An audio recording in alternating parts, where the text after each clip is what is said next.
افلا يتدبرون القرآن ام على قلوب اقفالها.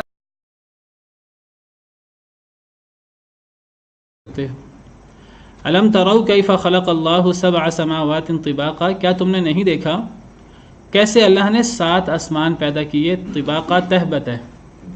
اپنی پیدائش پہ غور کر لو، تمہاری پیدائش کے کتنے مرحلے ہیں، آسمانوں پہ غور کر لو، زمین پہ غور کر لو. اللہ رب العالمین کی عظمت تمہارے سامنے ظاہر ہو جائے گی.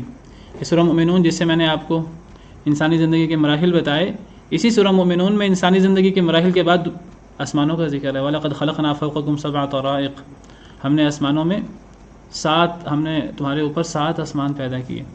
تو اللہ تعالیٰ بار بار انسان کو غور کرنے کی دعوت دیتے ہیں. انسان اپنی تخلیق پہ غور کرے، اپنی زندگی کے مراحل پہ غور کرے، انسان زمین پہ غور کرے، یہ جو انسان کے سر کے اوپر اللہ رب العالمین کی عظیم الشان کائنات ہے، سلطنت ہے، انسان اس میں غور کرے. یہ آسمان، ایک آسمان ہی کتنا بڑا ہے، یہ ایک آسمان نہیں ہے، یہ 7 آسمان ہیں اوپر تلے، اور یہ کتنے بڑے ہیں اور کتنے مضبوط ہیں اور کتنے خوبصورت ہیں اور کتنے کمال کے ہیں کہ جن کے اندر کوئی کمی نہیں ہے. هل ترى فی خلق الرحمن من تفاوت، کیا تم اللہ کی تخلیق میں کوئی کمی دیکھتے ہو. فرجع البصر هل ترى من فطور، بار بار نظر لوٹاؤ، کیا اس میں کوئی کمی ہے، کوئی کمی نہیں ہے. تو انسان اپنی زندگی میں غور کرے، انسان اپنے اوپر آسمانوں پہ غور کرے. اللہ نے کیسے اوپر تلے 7 آسمان بنائے. صرف آسمان نہیں ہے، وجعل القمر فیہن نورا، اور بنایا چاند کو ان کے اندر نور بنا کر. ان آسمانوں کے اندر اللہ نے چاند کو نور بنا کر، نور سے مراد نورانی روشنی، مدھم روشنی اللہ نے چاند کے اندر پیدا کی. وجعل الشمس سراجا، اور پھر سورج بھی بنایا ان آسمانوں کے اندر جس کی روشنی نورانی نہیں ہے چاند کی طرح، وہ دہکتے چراغ کی طرح ہے، تیز روشنی ہے اس کی. تو اللہ کی عظمت، کسی انسان نے اللہ کو دیکھا نہیں ہے تو اللہ کی عظمت کے لیے اللہ کو دیکھنا ضروری نہیں ہے. اللہ کی تخلیق سے، اللہ کی مخلوقات سے اللہ کی عظمت ظاہر ہو جاتی ہے. اللہ کی مخلوقات کتنی عظیم ہے. قرآن کریم کے اندر جگہ جگہ اللہ تعالیٰ آسمانوں میں اور سورج اور چاند میں اور زمین میں جو اللہ کی تخلیقات ہیں اور اللہ کی کارگزاری ہے، اللہ تعالیٰ اسے بار بار اس میں غور کرنے کا حکم دیتے ہیں.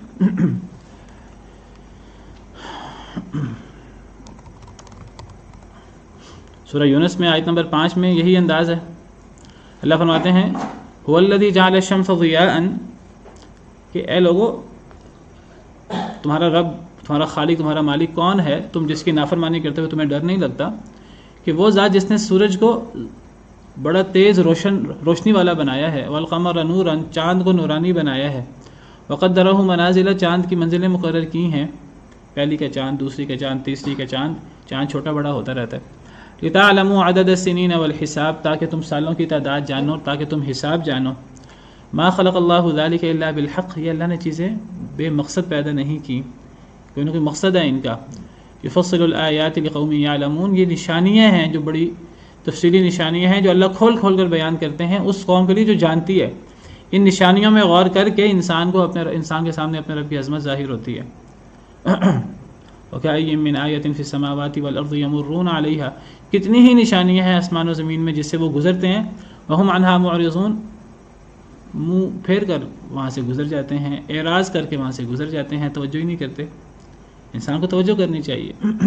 ان فی اختلاف اللیل والنہار، رات اور دن کے آنے جانے میں. وما خلق اللہ فی السماوات والارض، جو اللہ نے آسمان و زمین پیدا کی ہے، ان میں نشانیاں ہیں لقوم یتقون، اس قوم کے لیے جو اللہ سے ڈرتی ہے. جو اللہ سے ڈرے اس کے لیے بہت زیادہ اس میں غور و فکر کے پہلو موجود ہیں. اب جس نے ڈرنا نہیں ہے، چاہے وہ زمین و آسمان، اس کا کام ہی زمین و آسمان کی وسعتوں کے بارے میں تحقیقات کرنا ہو، وہ بھی نہیں ڈرے گا. اس کے سامنے کائنات کی کتنی بھی حقیقتیں اور کتنی کائنات کی عظمتیں ظاہر ہو جائیں، وہ سائنسدان جو کہ فلکیات وغیرہ اور ان چیزوں کے اندر جو ہیں وہ ان کی فیلڈ ہی یہ ہے، جس نے نہیں غور کرنا وہ کائنات کی وسعتوں میں غور کرنے کے بعد بھی دہریے کے دہریے اور اللہ کے منکر. اور جو غور کرتا ہے ان چیزوں میں اور ڈرتا ہے اللہ تعالیٰ سے، اس کے سامنے اللہ کی عظمت ظاہر ہوتی ہے. اور یاد رکھیے اللہ کی عظمت اسی شخص کے سامنے ظاہر ہوگی جو جتنا اللہ کے بارے میں علم رکھے گا اور جس کو اللہ کے بارے میں جتنی معلومات ہوں گی. انما یخشی اللہ من عبادہ العلماء، اللہ سے، اللہ کے بندوں میں سے علماء ہی ڈرتے ہیں. تو بہرحال ایک تو اللہ کے بارے میں زیادہ سے زیادہ جاننے کی کوشش کرنا، اور دوسرا اللہ سے ڈرنا. اگر اللہ کا ڈر پیدا ہو جائے تو پھر اللہ کے بارے میں انسان ڈرتا ہے، اور انسان کے سامنے اللہ کی عظمت اور اللہ کی ہیبت ظاہر ہوتی ہے، اور پھر انسان کو اللہ کی نافرمانی کرتے ہوئے انسان کو ڈر لگتا ہے. حدیث مبارکہ میں آتا ہے بعض صحابہ کرام کے بارے میں، یعنی کسی صحابی کسی تابعی کے بارے میں، مجھے اب نام یاد نہیں ہے، کہ جب وہ نماز پڑھنے کے لیے وضو کرتے تھے تو اللہ کی عظمت کو یاد کرتے ہوئے ایک دفعہ پورا جسم ان کا کانپ اٹھتا تھا. جب بھی وہ اللہ کے وہ وضو کرتے تھے اور نماز پڑھنے کے لیے اللہ کے سامنے کھڑے ہونے لگتے تھے تو اس تصور سے ہی پورا جسم ان کا تھرا اٹھتا تھا کہ میں کس ہستی کے سامنے کھڑا ہونے جا رہا ہوں. اور جب انسان اللہ کے سامنے کھڑا ہوتا ہے تو اللہ تعالیٰ انسان کے سامنے ہوتے ہیں. حدیث مبارکہ میں آتا ہے انسان یہ تصور کرے کہ اللہ میرے سامنے ہے، تو اللہ کی عظمت انسان کے ذہن میں ہونی چاہیے. یہ عظمت انسان کے ذہن میں ہو تو انسان گناہوں سے بچ سکتا ہے، ورنہ نہیں بچ سکتا. اسی عظمت کی طرف سیدنا نوح علیہ السلام نے اپنی قوم کو دعوت دی. فرمایا اپنی ذات میں غور کرو اور پھر آسمان و زمین کے اندر غور کرو. واللہ انبتکم من الارض نباتا، کائنات کی نشانیوں میں غور کرو جو آفاق میں ہیں ان میں بھی اور اپنی جانوں میں بھی. ان میں غور کرو، اور ان میں غور کرنے سے تمہارے سامنے اس کائنات کی حقیقت واضح ہونی چاہیے اور اخروی زندگی کا احساس پیدا ہونا چاہیے کہ یہ زندگی ہی سب کچھ نہیں ہے. واللہ انبتکم من الارض نباتا، اللہ نے تمہیں اگایا ہے زمین سے اگانا، تم زمین سے پیدا ہوئے ہو. ثم یعیدکم فیہا، پھر وہ تمہیں اسی زمین میں لوٹا دے گا.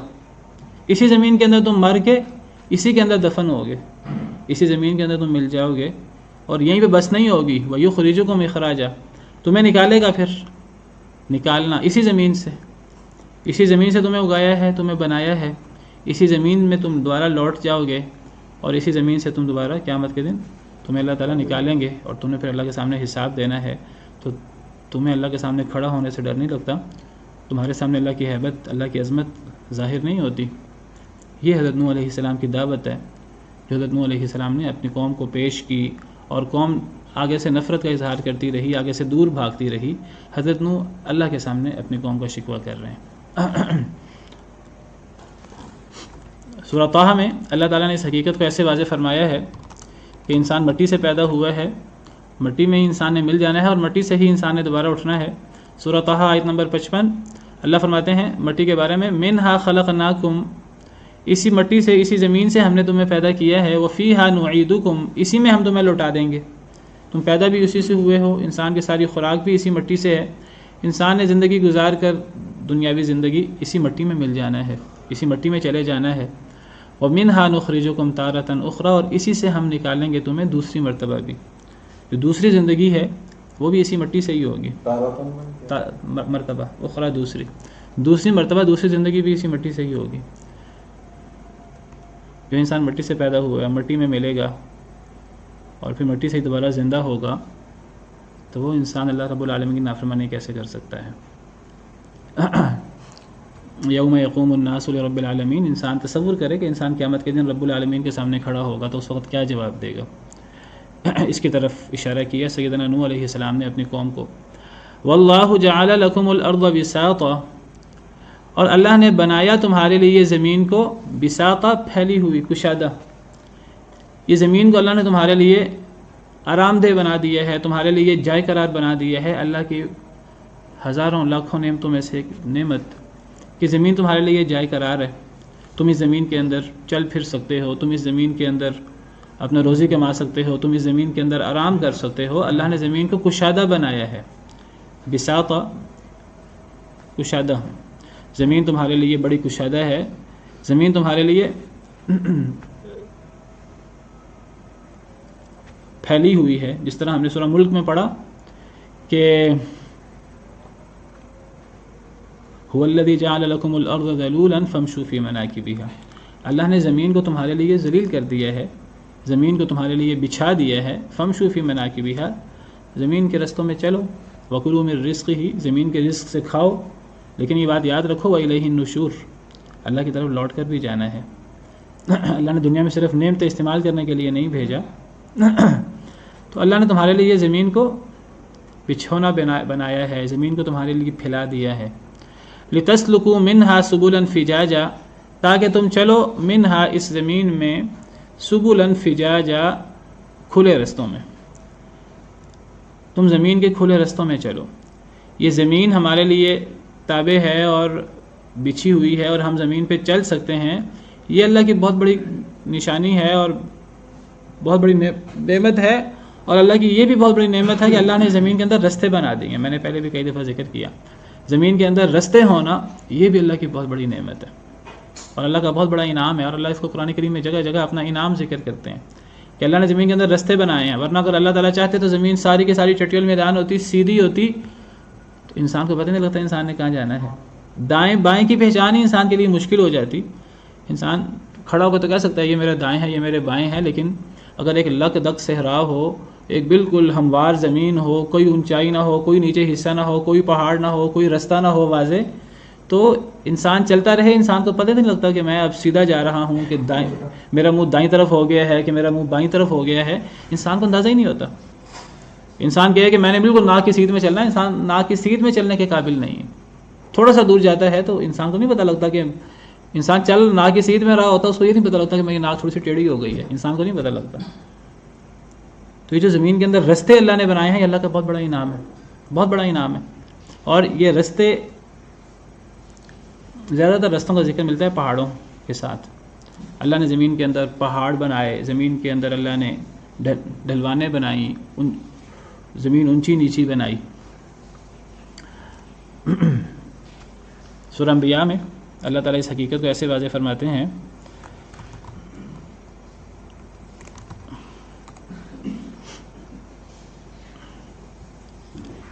سورہ نحل میں اللہ فرماتے ہیں وَأَلْقَى فِي الْأَرْضِ رَوَاسِيَ أَن تَمِيدَ بِكُمْ، اللہ نے ڈال دیے زمین میں پہاڑ کہیں تمہیں زمین لے کر چلی نہ جائے، وَأَنْهَارًا، اللہ نے زمین میں نہریں بھی ڈال دیں، وَسُبُلًا، اور رستے بھی بنا دیے، لَعَلَّكُمْ تَهْتَدُونَ، تاکہ تم راستہ تلاش کر سکو۔